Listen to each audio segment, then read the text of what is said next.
This wasn't just a comedy. It nearly caused a war. A Hollywood movie so explosive it got banned, sparked a real-life cyberattack, and terrified movie theaters across America. This is the untold story of The Interview. James Franco as television host Dave Skylark, Seth Rogen as producer Aaron Rappaport, featuring Randall Park as Kim Jong-un, produced by Sony Pictures, marketed as a bold political comedy.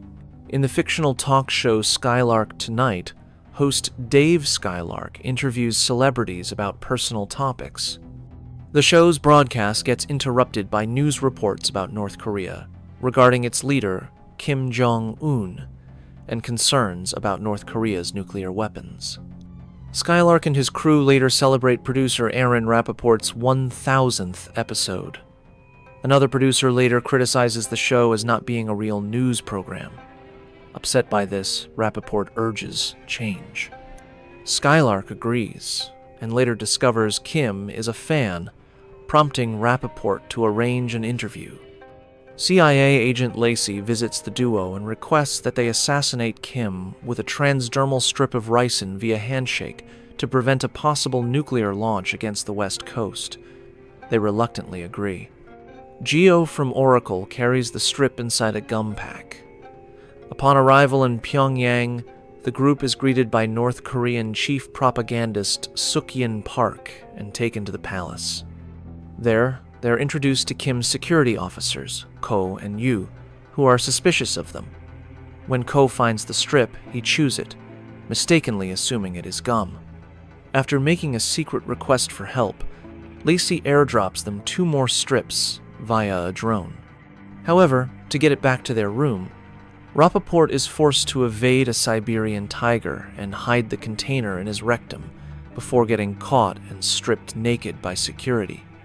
The next day, Skylark meets Kim and spends the day playing basketball, hanging out, riding in his personal tank, and partying with escort women.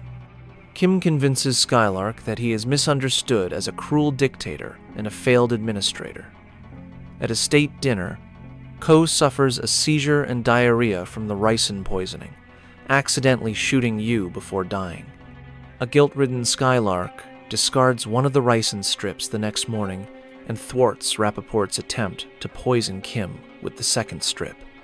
After a dinner mourning the deaths of the bodyguards, Skylark witnesses Kim's brutal self as he angrily threatens South Korean capitalists, the US, and everyone who attempts to undermine his power, and later discovers that Kim has been lying to him upon seeing that the nearby grocery store is fake.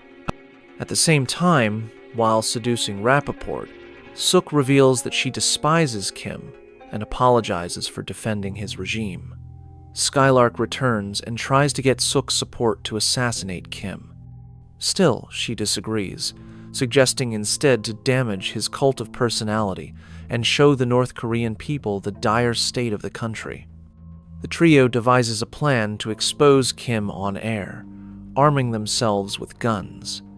Rappaport eventually has sex with Suk. Before the broadcast begins, Kim gifts Skylark a puppy to symbolize their friendship. During the internationally televised interview with Kim, Skylark addresses increasingly sensitive topics, including the food shortage and US-imposed economic sanctions, then challenges his need for his father's approval.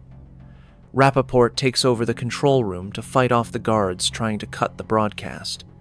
While attacking the soldiers who storm the control room, Suk kills Kim's high-ranking general.